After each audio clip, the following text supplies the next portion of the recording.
Interesting thus, President of Nigeria and Chairman of ECOWAS, President Bola Tinubu, is set to address COP28 with over 70,000 world leaders. Presidents, ministers, UN leadership, climate change advocates, participants, observers, and journalists in Dubai, the United Arab Emirates.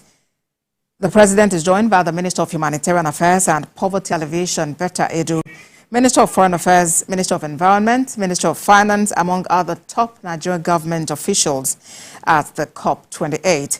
Longtime campaigner on climate change issues, King Charles III, earlier today addressed world leaders calling for the restoration of nature's economy. Esther Mopariola has more.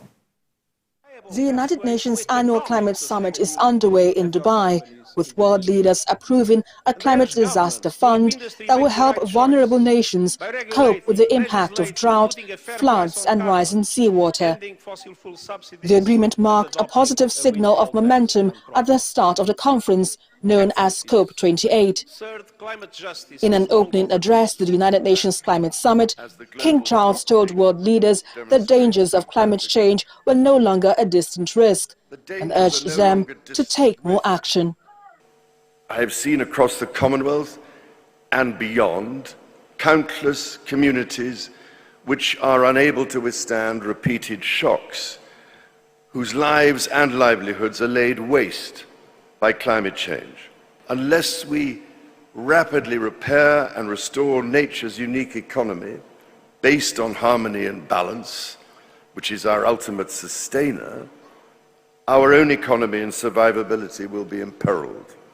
Similarly, UN Secretary-General Antonio Guterres said COP28 will underline the need to preserve a livable climate, while emphasizing that the production of coal, oil and gas must rapidly decline. We cannot save a burning planet via fire holes of fossil fuels. We must accelerate a just, equitable transition to renewables. The science is clear. The 1.5-degree limit is only possible if we ultimately stop burning all fossil fuels. Not reduce, not abate, phase out with a clear time frame aligned with 1.5 degrees. In the meantime, the United Arab Emirates and Germany have pledged $100 million to the Loss and Damage Fund, while the UK pledged £60 million. UAE President Sheikh Mohammed bin Zayed Al Nahyan also announced a $30 billion green investment fund designed to bridge the climate finance gap. Esther Mopariola, TVC News. We move to the Middle East, where fighting has resumed in Gaza after the 7-day temporary ceasefire between Israel and Hamas expired. The Israeli military has dropped leaflets warning residents in parts of southern Gaza to flee for their safety as bombing resumed. Before we get into this story, let's talk some more about COP28, and joining us is Nemo Bassi. Thank you for joining us on TVC News at 7. It's another round of talks by world leaders with pledges in billions. Do you see this actually translating into action?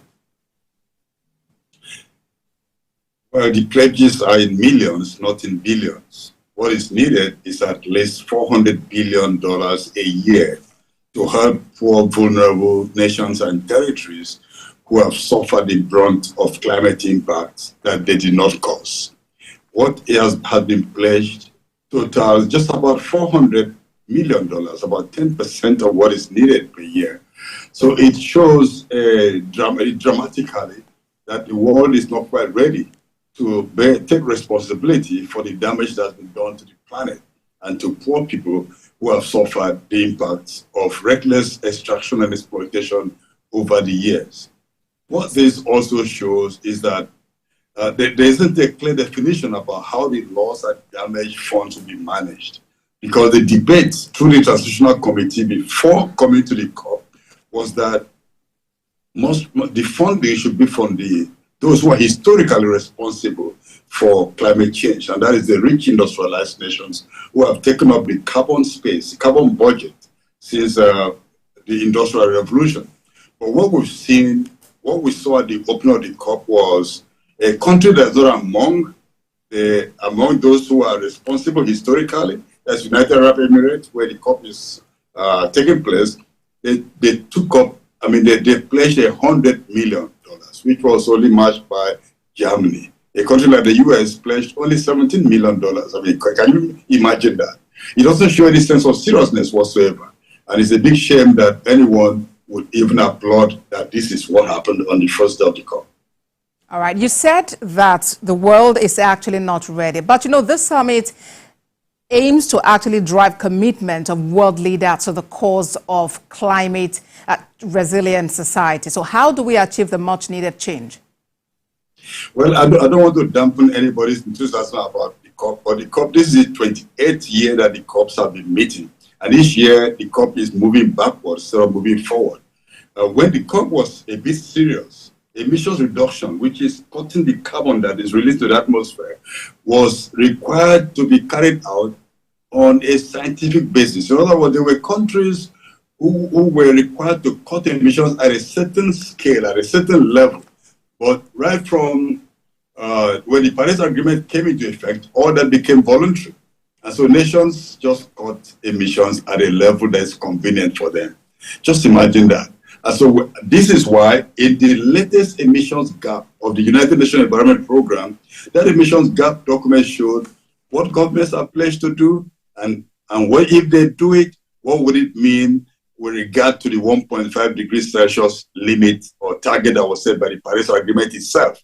And they've shown that if countries do the very best that they said they're going to do, we're going to end up with a temperature increase of 2.9 degrees Celsius above pre-industrial level. That's 3 degrees or more above pre-industrial level. Right now, we're at the point of 1.1 degrees Celsius above pre-industrial levels.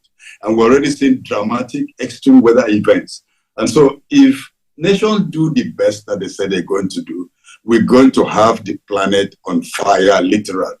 And so I don't really know how we could paint a hopeful picture from what we're seeing political leaders say they're going to do.